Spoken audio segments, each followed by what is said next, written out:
What's happening, folks? Back with another reaction, back with another Lindsey Stirling reaction, and as I mentioned in my reaction to Evil Twin, the first tune on her 2024 album Duality, I also got a copy of her 2012 self-titled debut album, in which she's looking very music student on the cover.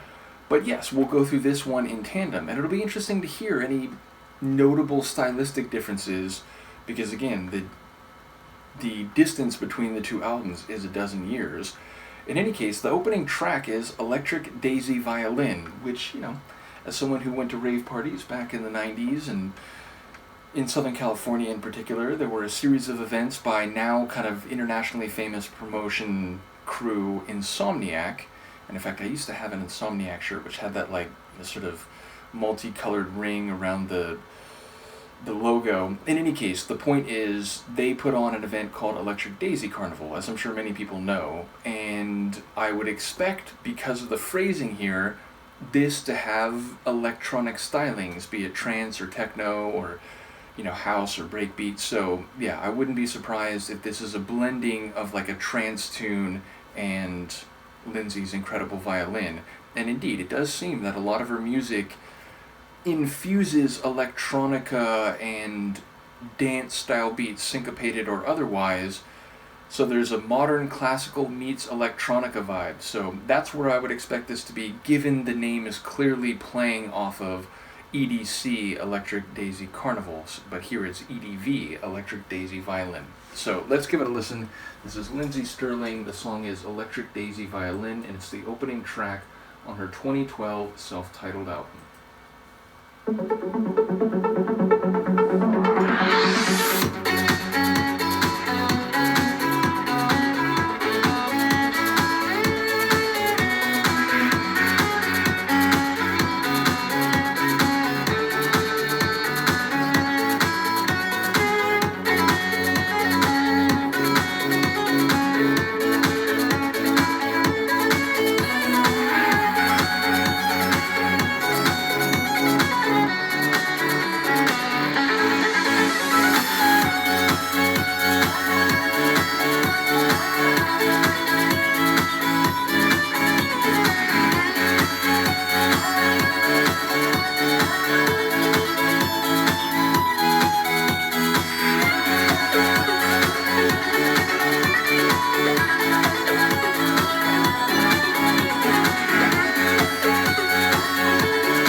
Awesome.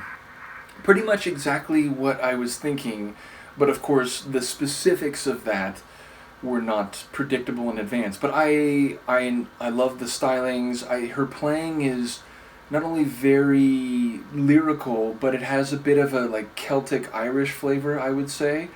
And yeah, mixed with a trance tune, I very much enjoy it. I do wonder, I don't know a whole lot about her. I remember like when I first heard her music last Christmas, which again, the first thing I heard by her was her performance of Carol of the Bells, and I was like, oh my god, what is this? This is incredible.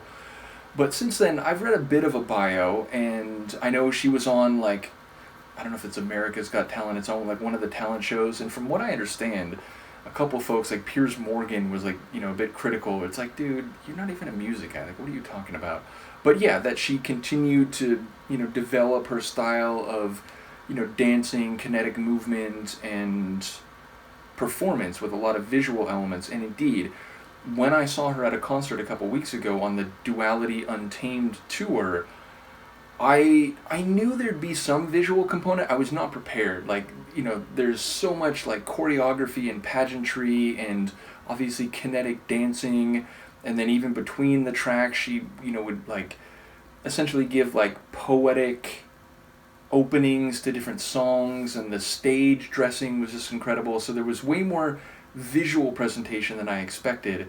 So yeah, again, I don't know too much about her, but it seems like on some level like she must be into electronic music as well, like, beyond her own music, because it seems like some of the inspiration for her compositions and tunes relates to electronic music styling. So I am very curious about that. And again, naming a track Electric Daisy Violin suggests she's at least conversant in, some of the like famous rave party series over the years. In any case, I'm looking forward to going through the rest of this album, and as I said, contrasting or comparing it with Duality. So when we come back next time to this one, it'll be what is this, Z1?